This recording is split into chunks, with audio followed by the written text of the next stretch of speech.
Bienvenue, c'est Samir. Aujourd'hui, on va parler de l'actualité et il y en a eu plusieurs, hein. Je vais tout condenser dans une vidéo parce qu'en ce moment, il y a pas mal de choses à traiter.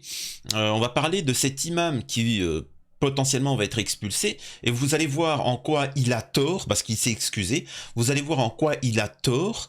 Vous allez voir en quoi les gens qui le critiquent ont tort. En fait, tout le monde a tort dans cette histoire-là. Vous allez voir ce qu'il en est. Et avant de prendre un parti pour ceux qui veulent le dégager et ceux qui veulent qu'il reste et ainsi de suite, en fait vous êtes tous dans l'erreur, enfin tout du moins vous êtes tous soit dans l'ignorance. Vous allez voir en tout cas mon point de vue et vous me direz ce que vous en pensez.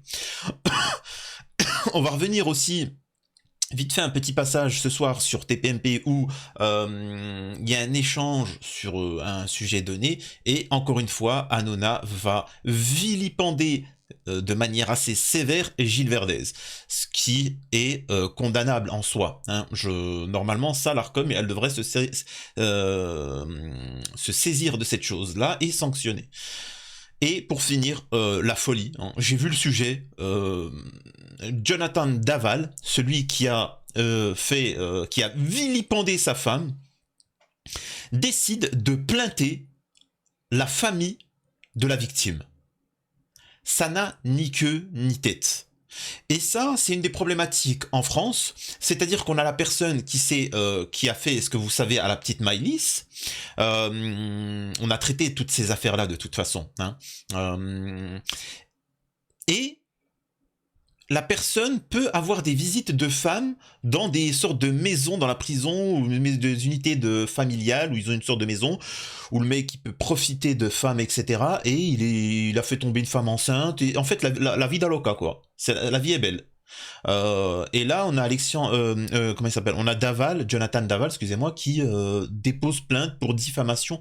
Mais à quel moment on va remettre en place les criminels? Là, on parle de véritables criminels, hein. On parle pas de gens, c'est quand même fou, quoi. Enfin bon, voilà, vous allez voir un petit peu ce qu'il en est. Je vous demanderai votre avis sur chacun des sujets. Merci de vous abonner, laisser un commentaire, liker, partager. Vous connaissez la chanson. J'ai une petite information pour vous. Surtout pour les M de France, bien que ça soit pas à destination de base. Alors vous le savez très bien, moi le projet Ramadan, aucune solidarité du côté des musulmans en France. Maintenant, si une personne prend le relais et veut changer les choses, ben écoutez, il aura toute ma force, toute mon audience, il n'y a pas de souci. Et j'ai ouï dire que l'avocat Divisio, alors c'est pas sur ça, mais pensez faire un truc, un mouvement pour lutter contre toutes les haines, dont la haine des musulmans, pour soutenir, en fait c'est quelque chose qui n'est ni de droite, ni de gauche, ni d'extrême droite, ni d'extrême gauche, c'est juste la population qui s'exprime. Et ça, je valide. Donc j'invite véritablement pour ceux qui veulent changer les choses et qui sont choqués de ce qui se passe actuellement au Proche-Orient et ainsi de suite, eh ben que si d'être attentif et que si Fabrice Divisio lance cette chose-là, ben j'espère que vous lui apporterez son soutien. Moi personnellement, j'ai abandonné de voilà, certains me disent oui mais c'est toi ta manière de, oui bah bon écoute, bah bon je vais essayer, hein. Maintenant je soutiendrai en arrière. Donc voilà. Alors l'imam Majoub, alors pour ceux qui sont pas au courant, il aurait fait, c'est lui, attendez, tac, voilà, c'est lui. C'est un imam et qui a fait un discours, un prêche pendant la période où c'était la Coupe du Monde, etc. Et ce qu'il voulait dire, c'est qu'il faut arrêter avec le nationalisme. Les gens se font la guerre parce que ils sont de tel pays ou tel pays. Tout ça, en résumé, c'est pathétique. On est tous des humains, on est tous des frères. Voilà en résumé son discours. Tout ça, c'est satanique, c'est le diable qui vous sème des divisions entre vous. En résumé, c'est ce qu'il dit. Donc ça va faire une polémique. Certains vont lui dire, oui, c'est un blasphème, écoutez mes propos s'il vous plaît. Personne va vous dire ce que j'ai dit. C'est un blasphème, c'est sacré drapeau français. Je veux bien, faut respecter la République, je veux bien. Mais il va falloir me répondre à ces questions-là. Et là, je m'adresse à certains droitards. Alors, je devrais pas dire droitards parce que je taquine tout le monde, Ça a dérangé personne quand je taquine les droitards en disant droitardés, les gauchos bobos, les merluchons. J'ai critiqué tout le monde, j'ai taquiné tout le monde en les appelant à changer. Et je vois pas pourquoi les M de France, quand tu essaies de les taquiner, ils ne supportent pas. Pourquoi je devrais continuer à taquiner les autres? Eh ben non. Les personnes de droite, qui ont des idées de droite, mais qui se fourvoient dans le chemin de leurs idées. Voilà. Donc, écoutez ce qu'il va dire, et je vais vous parler un petit peu concernant la République, et pour vous dire à quel point cet imam, en fait, il a tort de s'excuser. Les gens ont tort de pas le soutenir. Enfin, vous allez voir, au fur et à mesure. Écoutez, je pense que vous allez être surpris de mon propos. Ok? C'est parti. Allez. Si j'ai blessé, je demande pardon à tout ce que j'ai blessé. Je n'ai jamais, en aucun cas, prémédité mes propos pour insulter, et en aucun cas le drapeau français il a été mis en cause, ni la France. Je ne peux pas dire ça, je ne l'accepterai pas et je ne me laisserai pas faire. Point intéressant, mais en fait, tu es en train de dire que tu n'as pas manqué de respect au drapeau français, tu as juste manqué de respect au drapeau africain. C'est ça que tu es en train de dire. Déjà, c'est pas cohérent dans ton propos. Vous allez voir. Quoi qu'il en coûte, on me conduira chez moi, je repartirai chez moi, madame. Guillaume Fard a une question sur ce plateau pour vous. Bonsoir monsieur, je vous écoute très attentivement depuis tout à l'heure. Je crois qu'il y a au fond une question assez centrale à laquelle vous n'avez pas encore répondu. Et que beaucoup de gens de votre point de vue, les principes religieux, ils sont inférieurs ou supérieurs aux lois de la République? Et là, on est d'accord que ça n'a strictement rien à voir ce qu'il vient de dire. Là, on est en train de lui dire excuse-toi. C'est quoi le plus important, les lois de la République ou le Coran? Et on a eu la réponse de tous les catholiques. Vous avez vu je pourrais vous montrer, mais l'école privée catholique Stanislas, quand ils ont accueilli et qu'ils lui ont dit c'est quoi ce qui est supérieur, il a dit moi je suis catholique. Donc Jésus pour moi il est au-dessus de tout. La Bible est au-dessus de tout. Maintenant je suis en France et c'est la République, je m'y conforme. Mais je n'ai pas le choix, parce que c'est une obligation. Mais je ne suis pas en accord avec ça. Voilà son propos. Et là, on voit bien et c'est pour ça d'ailleurs qu'on met des imams qui ne sont pas nés en France, pour pouvoir justement les humilier, et ainsi de suite. Et c'est ce que les musulmans ne comprennent pas. Tant que vous ne serez pas solidaires, il vous continuera à vous manquer de respect. Et il ne faut pas se laisser faire. Je crois que c'est la question centrale. Très bien. Je vais vous répondre avec la plus grande sincérité. Oui ou non? Je vous réponds. J'ai le droit quand même de répondre. Dans tous mes discours, que ce soit religieux, dans ma mosquée, que ce soit pendant les manifestations religieuses qu'on appelle l'Aïd, que ce soit devant les élus, j'ai toujours mis la République, j'ai toujours mis la laïcité au devant de mes propos. Je suis dans un pays qui est laïque, républicain, je le respecte, et c'est mon toit et le toit de tout le monde. La religion, elle est dans mon cœur, et quand je la manifeste, elle est dans ma mosquée. Donc alors là, on voit il a un discours un peu de politicien. La religion, c'est pas dans le cœur. La religion, c'est ce qui te forme. C'est tout. Hein, c'est un tout. Hein, c'est l'extérieur, le physique, comment tu t'habilles, comment tu te comportes, et ainsi de suite. Hein, les gens qui me disent c'est juste intérieur. Est-ce qu'on en parle de l'héritage? Est-ce qu'on en parle de comment tu t'occupes des personnes? Est-ce qu'on en parle de... Enfin, ça n'a pas de bêtises. Enfin bref. Les lois de la République pour vous sont au-dessus. Écoutez. Je la manifeste, elle est dans ma mosquée. Donc les lois de la République pour vous sont au-dessus. Vous répondez oui à cette question. Bien sûr, je le dis en tant que citoyen français, en tant qu'homme qui vit en France, je respecte, je mets au devant de ma vie les lois de la République française, les lois de ma religion. Ma religion, elle est interne, elle est dans mon cœur et je la pratique dans ma mosquée ou chez moi. Merci. Je ne manifeste en aucun cas, je manifeste les lois de la religion musulmane, que ce soit dans la rue, que ce soit dans ma société, que ce soit avec mes amis français. Bah dans ton comportement, si. Dans ton comportement, etc. Si. Tu le manifestes à l'extérieur, et il n'y a pas de mal. Quand je suis à l'intérieur de chez moi, je suis un père de famille. Quand je suis dans ma société, je suis chef d'entreprise. Et quand je suis dans ma mosquée, je suis un musulman qui dirige, bien sûr, une communauté. Ça s'arrête là. Et en aucun cas, bien sûr, je manifesterai les lois de la religion devant la loi de la République, bien sûr, dans un pays qui est républicain. Merci, Madjoub. Donc, il explique bien que ce qui est au-dessus, c'est les lois de la République. D'accord. Moi, je suis pas d'accord avec ça.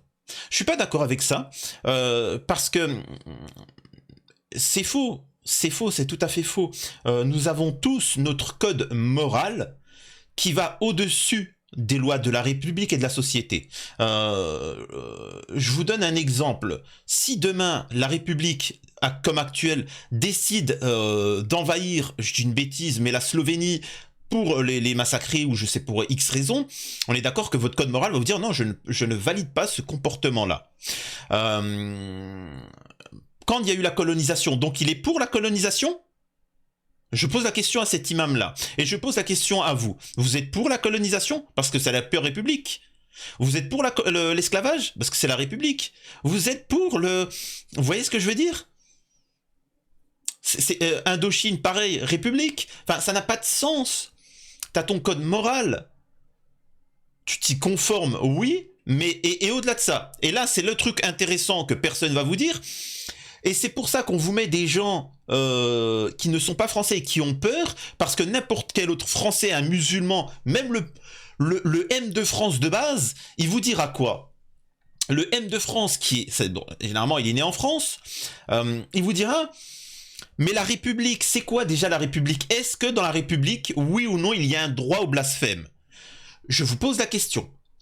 Est-ce que dans la République, on a le droit de blasphémer ? Vous allez me dire, bah bien évidemment, tout le monde s'en donne à cœur joie. Donc est-ce que dans la République, j'ai le droit de dire que je m'en balèque du drapeau tricolore ? Oui ou non ? Je m'en fous de comment on appelle ça ? De vos...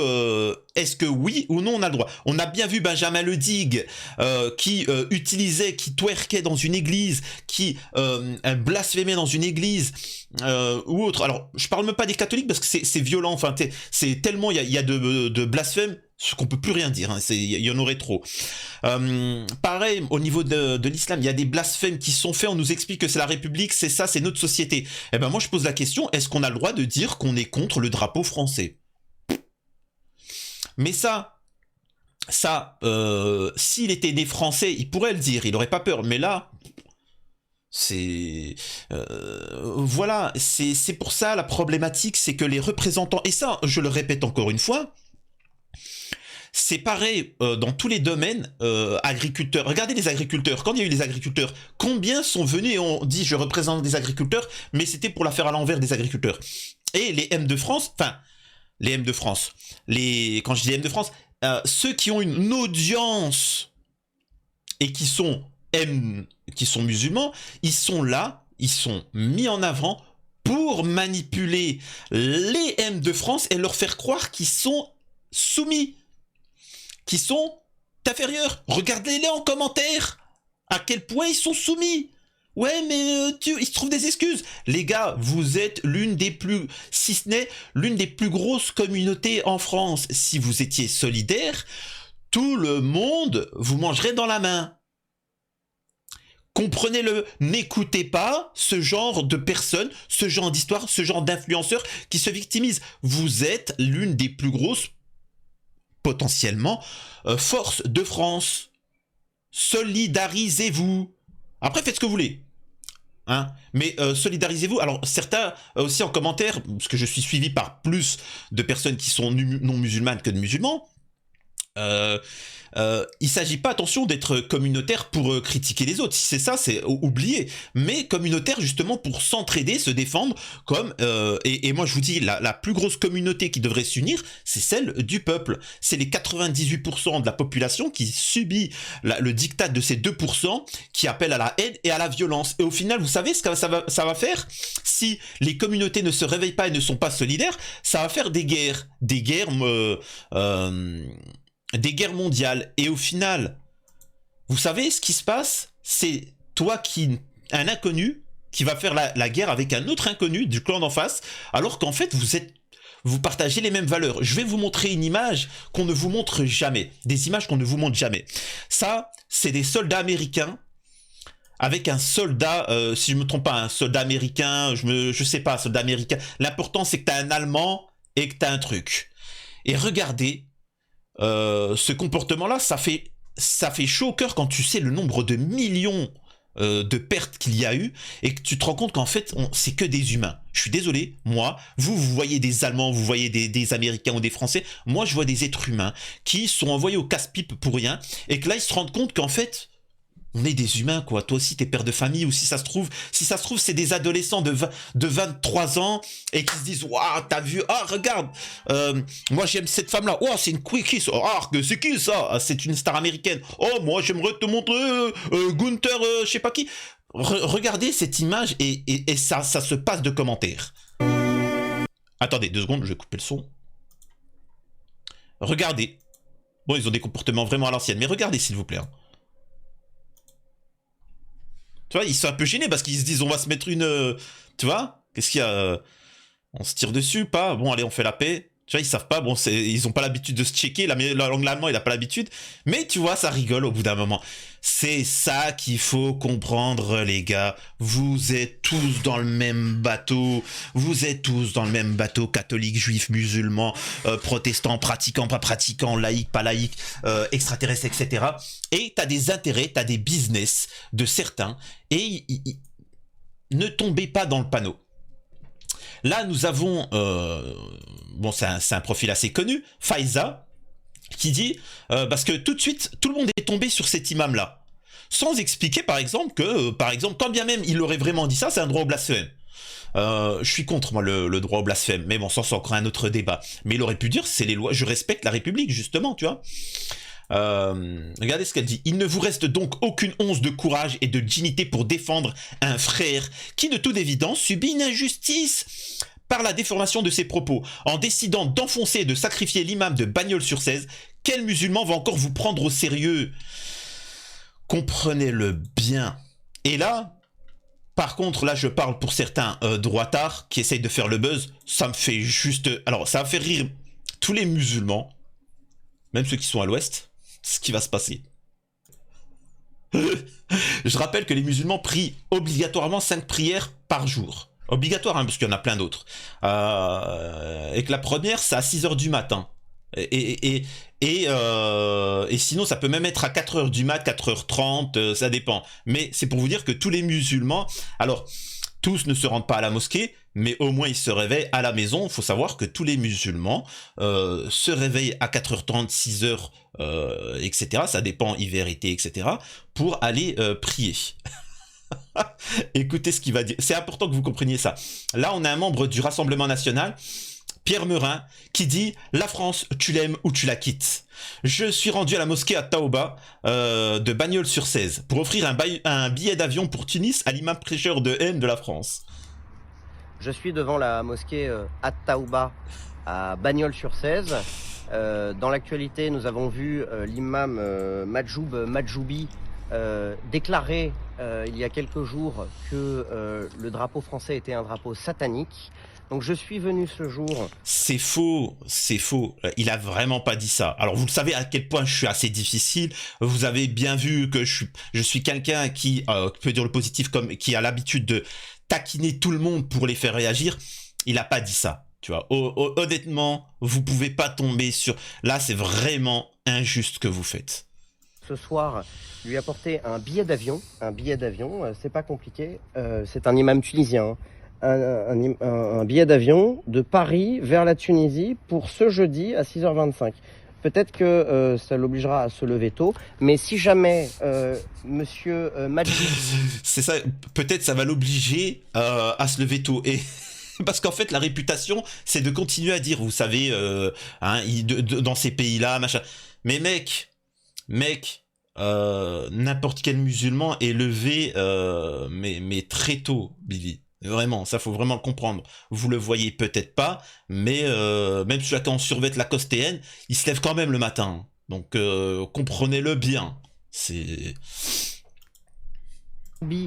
trouve que le drapeau français est un drapeau satanique, qu'ils prennent l'avion pour rentrer en Tunisie. En France, le drapeau français est sacré et représente la communauté nationale. C'est là, et même, ah ouais, excusez-moi, j'ai oublié de vous dire ça tout à l'heure par rapport aux propos. Tout le monde n'est pas obligé de respecter la République. Les royalistes, vous croyez que les royalistes ils respectent la République? Ils ne respectent pas la République. Eux, ils veulent une royauté. S'en fichent du modèle républicain. Il y en a pas. Les communistes, tu crois qu'ils veulent un système républicain comme il est actuellement? Vous croyez? La République, c'est un système comme il y en a plein d'autres. C'est pas parce que... vous voyez ce que je veux dire? C'est dogmatique. Ça en devient une religion. Mais bon. Et l'intérêt national.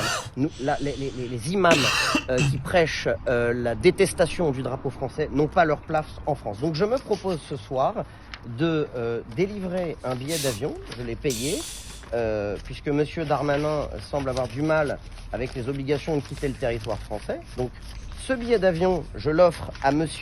Majoubi, je vais lui mettre dans sa boîte aux lettres à la mosquée Ataouba de Bagnols-sur-Seine. Il y en a marre des islamistes radicaux, des imams prêcheurs de...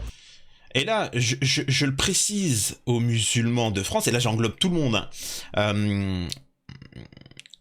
Retenez bien mes propos. Si vous ne soyez pas solidaires, tous, regardez, hein, le mec, il a quand même parlé de Coupe du Monde en disant il faut s'unir.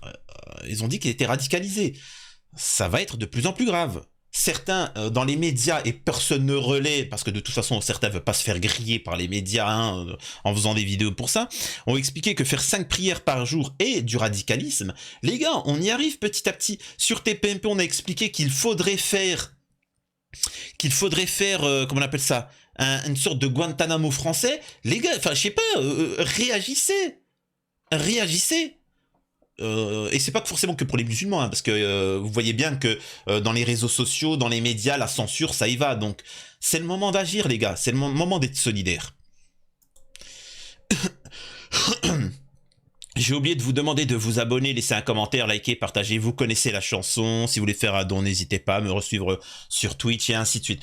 Donc là, on part sur le sujet où Hanouna, alors on s'en fout du sujet, c'est karaté à Madagascar. Madagascar, c'est les subventions versées par la mairie de Paris.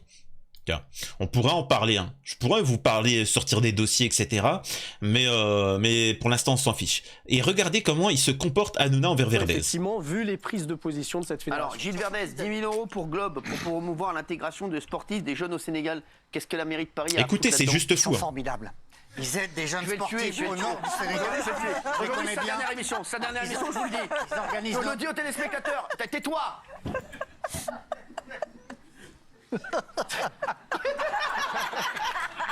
Mais je vous jure, vous voyez pas, les gens deviennent fous. Vous voyez là, il rigole pas.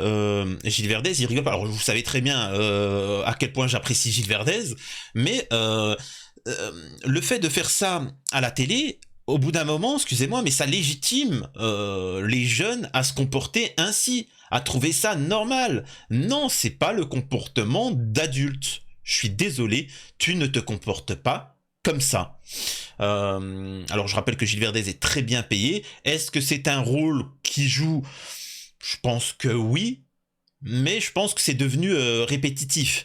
Je rappelle les propos de Damien Tarel, le gifleur de Macron, qui avait expliqué quand il était sur TPMP, qu'il avait vu un peu tous les chroniqueurs de TPMP se prendre des petits cachetons, etc. Alors c'est quoi? Est-ce que c'est pour la gorge? Est-ce que c'est pour se calmer parce qu'ils sont en tension? Mais être tous les jours dans une émission où tu te fais rabaisser, ce n'est pas correct, ce n'est pas normal, et c'est pas la société dans laquelle on vit. C'est tout. Et là, on voit qu'Hanouna, avant de parler du sujet, encore une fois, d'Aval, là, regardez à quel point Hanouna a une haine, et c'est trop. C'est véritablement trop. Ce mec. Quel rapport de donner 10 000 € à des ruches au Togo? Pourquoi? Non, Mike, écoute-moi bien. Écoute-moi, parce que là, je vais pas rigoler avec toi, là. Hein, non mais je te le dis, les 10 000 €, il ferait mieux de les prendre pour des sans-abri qui en ont vraiment besoin. Sûr. Et les 10 000 € pour la Globe, là, promouvoir l'intégration. Regardez comment il s'exprime, hein. C'est juste fou. 80 000 € là en tout que je donne à des sans-abri. Tu veux que je te dise, hein, parce que c'est nous qui nous occupons des sans-abri pendant qu'elles font rien. D'accord? Non mais je te le dis, Gilles Verdez. Alors arrête de dire des conneries s'il te plaît, parce qu'à un moment on va rigoler avec toi, mais on va plus rigoler. Là je te le dis, je veux bien rigoler avec toi surtout, mais là quand il y a des mecs qui crèvent la dalle et qui sont dehors et qui sont dans le froid et qui... Bah, est-ce que tu peux dire la même chose vis-à-vis de la politique en France, armement, le fait de financer, enfin, au-delà du sujet, au-delà du débat, moi c'est pas le débat de pourquoi donner comme ça, c'est vrai, il y a des financements qui sont particuliers et qui n'ont pas lieu d'être. encore une fois, je pourrais en faire une vidéo, mais c'est pas le sujet. Là, c'est comment il s'exprime.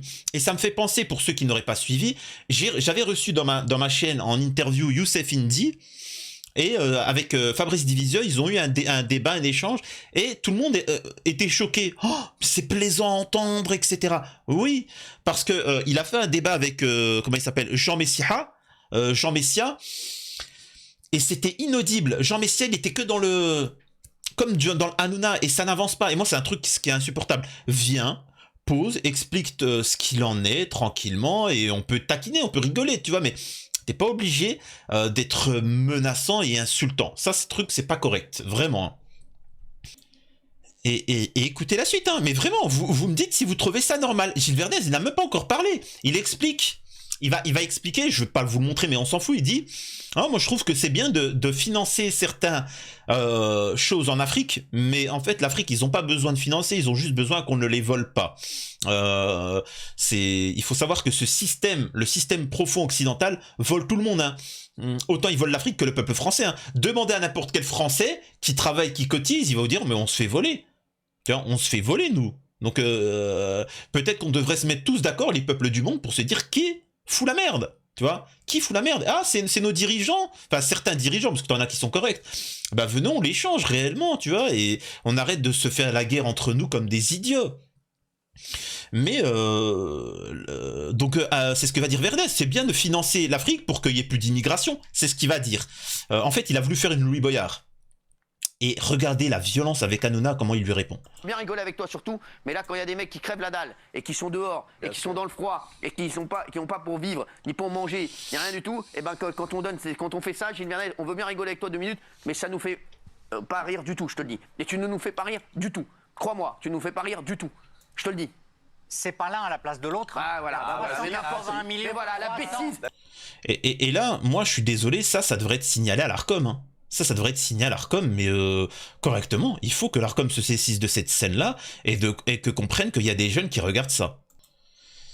Et là, le scandale le plus chaud, et je vous demanderai de relayer sur les réseaux sociaux, de reprendre le passage, l'extrait, vraiment hein, relayer et appeler au boycott, c'est concernant, et c'est vrai que là, il dit n'importe quoi Gilles Verdez, mais bon, c'est fait exprès, les chevaux bientôt interdits des manèges. Êtes-vous d'accord avec cette proposition? Alors bon, c'est un débat comme un autre, hein, bon, c'est complètement idiot, mais comme il n'est pas d'accord avec Gilles Verdez, regardez ce que va dire Hanouna. C'est des ils font des bons trucs, puis des fois, il y a plein de gens quand ils vont trop loin, il faut leur dire. Tais-toi un peu, mamie. Du coup, ça nous braque. Je crois vraiment qu'un enfant de 5 ans, quand il monte sur un manège, il intellectualise le fait qu'il est en train de dominer l'animal, c'est n'importe quoi. Si encore c'était des jeux où les enfants s'amusaient à tuer factiquement des animaux, ok, je veux bien. Et il y a un autre truc qui m'énerve, c'est que les véganes et les végétariens, dans leur culture, ils reproduisent tout ce qui est afférent à la souffrance animale. Par exemple, ils font des... Non, c'est pas ça, tu me trompais d'extrait. Donc voilà, j'ai réussi à récupérer le passage. Écoutez, c'est assez chaud.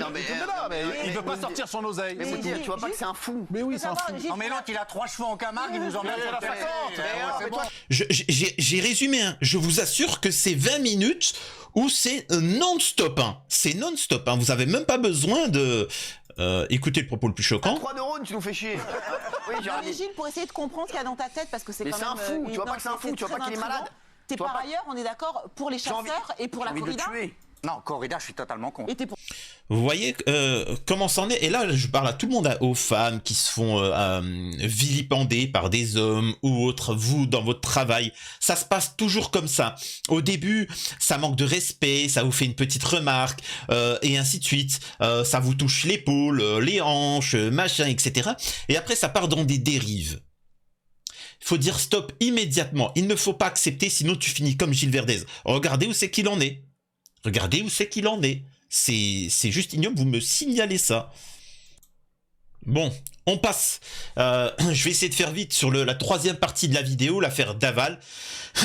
Pour pas que, voilà, je me suis dit, est-ce que j'en fais une autre vidéo pour demain, etc. Ben non, on va continuer cette affaire médiatique, parce que je suis toutes les affaires médiatiques. On n'oublie rien, on ne lâche rien. On ne lâchera pas, par exemple, l'affaire Lola. On continuera à en parler jusqu'à que Dabia soit condamné à la perpétuité. On ne lâchera rien. On ne les oubliera Jamais. C'est important de le comprendre. Affaire Daval, Jonathan, alors avant de vous montrer le passage sur TPMP, affaire Daval, Jonathan porte plainte contre la famille d'Alexia pour diffamation. Ce lundi 19 février, Daval, aucune dignité, hein, a porté plainte contre la mère et la sœur d'Alexia Fouillot, c'est-à-dire son ex, les accusant de diffamation suite aux propos tenus dans la série Canal+ consacrée au meurtre de son épouse. L'affaire Daval connaît un nouveau rebondissement, condamné à 25 ans de prison, c'est tout pour le meurtre de son épouse, Alexia, là où il avait menti, pleuré, il avait menti à souhait, il s'était victimisé, d'où le fait de, tant que le coupable n'est pas arrêté, de considérer tout le monde comme suspect. Jonathan Daval plainte contre son ex-belle-famille. Il la poursuit pour diffamation après les propos tenus dans la série Alexia notre fille, diffusée sur Canal+.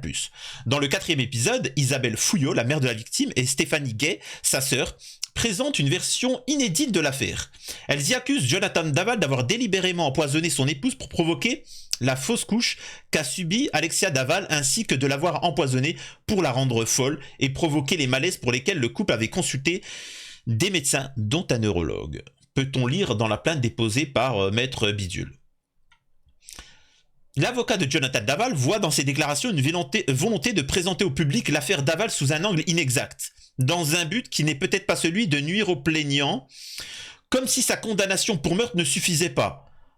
Ah ouais, d'accord. Ok, on va le plaindre. Alors, excusez-nous, vous savez ce qu'on va faire? On va faire une cagnotte pour Jonathan Daval, et voilà, hein, c'est un truc de malade.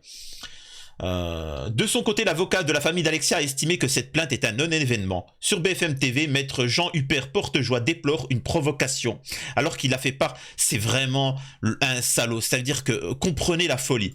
Le mec, il vous enlève votre fille. Écoutez-moi bien, il vous enlève, c'est comme si demain... Alors, je vais pas m'emporter. Jusqu'alors, hey, bonne résolution, ne m'emporte pas. Demain, Dabia décide de porter plainte contre les parents de Lola parce qu'ils auraient dit c'est une malade, c'est une ouf la meuf. Elle a un problème à la tête. Elle va vous dire non, j'ai pas de problème à la tête, donc c'est de la diffamation, je vous attaque en justice. Mais meuf, t'as vu ce que t'as fait à la petite? Et t'oses... Je suis désolé, mais il y a un problème dans la justice en France. Il y a un peu trop de... Voilà. Dites-moi, à chaque histoire là de machin, dites-moi ce que vous en pensez concernant cet imam, concernant Verdez et concernant Daval. Vous trouvez ça normal qu'il puisse plainter comme ça? Évidemment que c'est choquant, parce que c'est un accusé, parce qu'il a été condamné, parce que c'est un meurtrier et qu'on considère d'ailleurs qu'il n'a plus aucun droit. La réalité, c'est... Alors, il a encore des droits, moi je considère que non, hein, il ne devrait plus avoir de droits, mais c'est de lui-même qui s'est exclu. Hein. C'est de lui-même qui s'est exclu de l'humanité. Il a toujours des droits. La deuxième chose, c'est que ce ne sont pas ces droits qu'on fait valoir en réalité, c'est qu'on a une affaire judiciaire qui a été définitivement jugée. Il y a une vérité judiciaire. Il y a eu des débats à l'occasion desquels, devant une cour d'assises, nous avons étudié tous les cas de figure concernant cette affaire. Les questions de l'empoisonnement d'Alexia et de la sédation d'Alexia sur les 6 derniers mois de son existence ont été analysées, notamment par un professeur de médecine légale extrêmement compétent, le professeur Traki, qui est resté 5 heures à la barre de la cour d'assises, à qui toutes les questions ont été posées. Sa réponse a été catégorique. Les doses médicamenteuses retrouvées notamment dans les cheveux d'Alexia étaient infrathérapeutiques, c'est-à-dire sous du seuil thérapeutique, ce qui fait qu'aucune sédation n'était possible. La deuxième chose qui n'avait jamais été... Peut-être qu'il s'est juste mal pris. Donc l'important, c'est qu'on a retrouvé le produit dans le corps. Donc ça veut bien dire qu'elle a pu l'ingérer. Vous voyez ce que je veux dire? Donc en soi, c'est qu'il y a quand même une base d'éléments sur ces accusations. Paru, qui n'avait jamais... Et excusez-moi de dire ça. La famille a soutenu Jonathan Daval. Juste comme moi, ils se sont rendus compte qu'il était coupable. Donc et le mec, il se victimise. Il va dire quoi? Vous voyez, ces gens-là, ils se victimisent et après on se rend compte qu'effectivement ils sont coupables. C'est juste... Je vais pas m'énerver. Jamais été débattu et qui est apparu à l'occasion de cette série. Je dois vous dire qu'il m'a particulièrement sidéré. C'est le fait d'affirmer que Jonathan Daval aurait provoqué par l'administration de médicaments la fausse couche d'Alexia. Sincèrement, Il ne l'explique pas. D'abord, on ne lui a jamais posé la question. Il faut vous dire une chose. Quand Alexia est enceinte, d'abord, c'est une assistance pour tomber enceinte. C'est un processus particulier. Moi, je ne suis pas spécialiste, mais je sais qu'il y a un suivi très lourd. Je sais qu'il y a des analyses, il y a des prises de sang. Tout ça est passé au crible par des professionnels qui suivent l'évolution de la grossesse. Bref, excusez-moi, hein, parce que là c'est juste l'avocat d'Aval qui s'exprime et ça m'intéresse pas. Moi, ce qui m'aurait intéressé, c'est d'avoir des propos des autres qui viennent défoncer d'Aval. Ça n'a pas été le cas. Eh ben, je dirais que c'est juste inaudible. Moi, je fais partie de ceux qui... Et je précise, hein, du moment où c'était coupable. Dabia, on sait que Dabia, elle est coupable par rapport à l'affaire Lola. On est d'accord, elle est responsable. Je suis désolé, t'as pas ton mot à dire sur autre chose. Tu viens pas me parler d'autre chose. Tu n'as pas ton mot à dire. Tous, l'affaire Lola, etc., Dabia, t'as été responsable, tu ne t'exprimes pas. On ne te donne pas l'autorisation de t'exprimer. C'est juste fou. Voilà ce qu'on en est en France. C'est là où on arrive. Et je vais résumer ça alors que je voulais en faire la plus grosse partie. Mais je vais résumer parce que sinon ça va me... ça va m'énerver. Et donc voilà. Donc je vous invite à vous abonner, laisser un commentaire, liker, partager. Vous connaissez la chanson. Je vous ai fait une grosse vidéo ce soir. N'hésitez pas à la partager. C'était Samy refait l'actu. Je lirai vos commentaires. Sauf ceux qui sont trop insultants. Là, ça sera ban direct.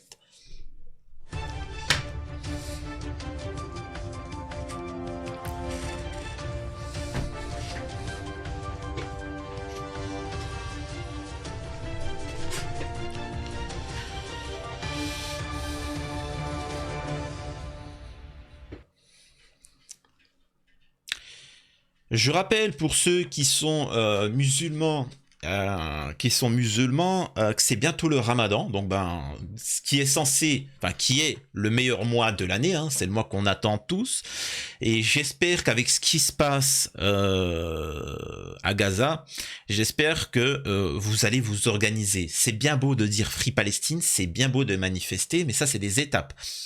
L'étape suivante, c'est de vous organiser et d'être solidaire. Regardez les agriculteurs. Les agriculteurs ont été solidaires. Le système a eu peur. Ils ont essayé de les diviser. Ils ont peur de l'union. Donc profitez de cette période, en tout cas pour les ramadans. Les catholiques, là, c'est le carême en ce moment. D'ailleurs, c'est vrai, j'avais oublié d'en parler. Soyez solidaires. Voilà. On est majoritaire. Ceux qui nous volent sont minoritaires, ceux qui foutent la merde sont minoritaires, les gens comme Daval, Dabia, ils sont minoritaires, c'est à nous de se faire respecter.